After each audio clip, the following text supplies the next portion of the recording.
The patch pocket. This is an example of one of the most simplest and inexpensive type of pockets that can be constructed in the garment industry, and it is essentially a pocket that is put on the outer layer of a garment, much like a patch would be. Your pockets can be all kinds of shapes. We're going to start with the basic rectangle or square shape, and the size sample pieces you need are a 5 by 5 inch and a 6 by 8 inch piece. And the first thing we will do is hem our top layer or top edge of the pocket, because you want that raw edges to be finished off in a way so that when the hand is inserted into the pocket, it does not cause it to fray. Now, your first steps would be to go ahead and press that. As you can see, mine's already somewhat pressed.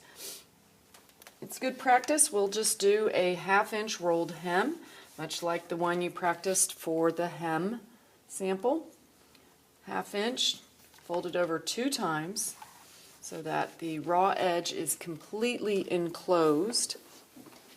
Back over to the sewing machine. There we go. Make sure that you have your settings with the needle on A, stitch length at 2.5. Go ahead and insert that needle into the fabric very close to your inner folded edge. I don't need to backstitch on this. It is not a seam that actually takes the stress of holding a garment together, as well as the next stitch will go over those to secure them.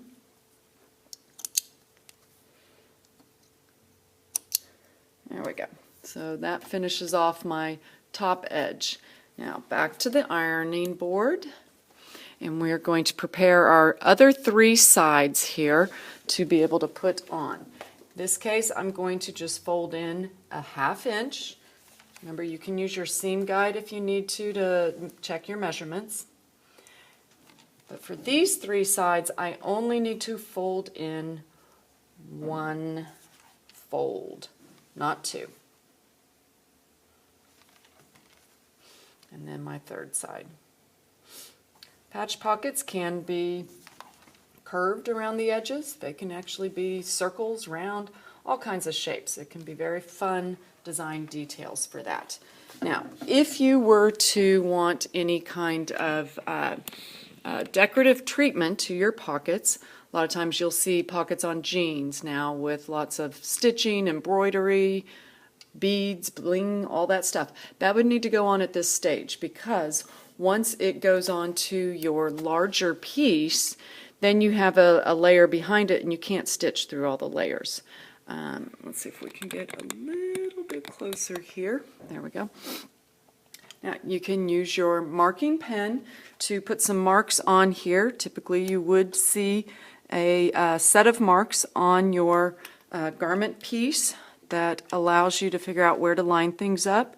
Now your piece is 6 inches wide, and by the time you have folded in your 2 edges here at 1/2 inch, if that was a 5 by 5 inch square, you have folded in 1/2 inch on each side. That takes away 1 whole inch. So marks at 4 inches apart, and that's where I will line up my 2 top corners.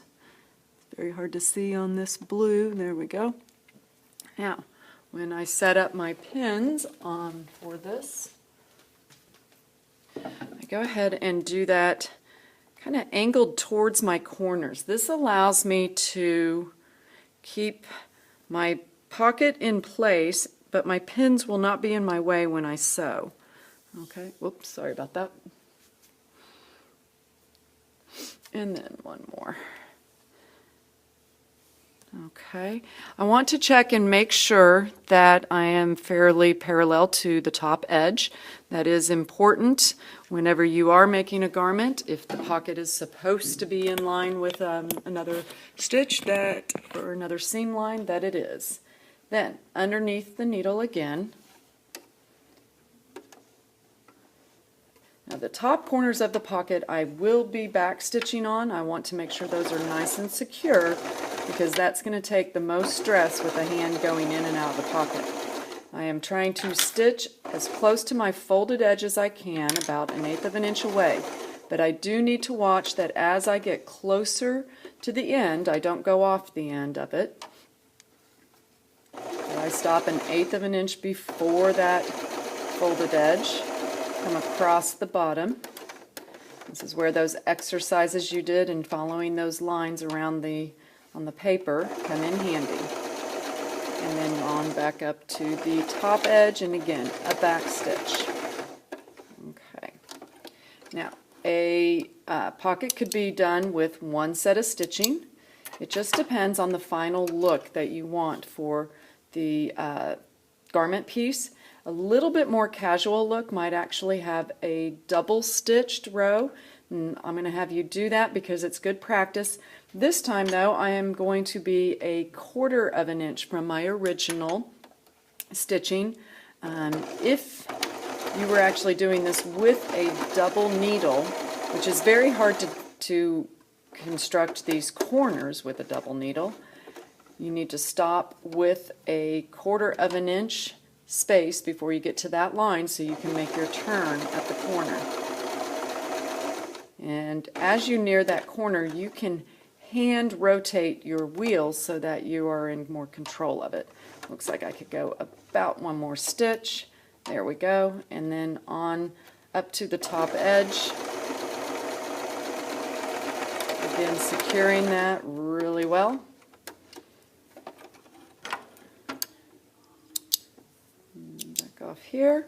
I want to clean up my thread tails as soon as possible. It's less work to do in the end. Get into that habit now.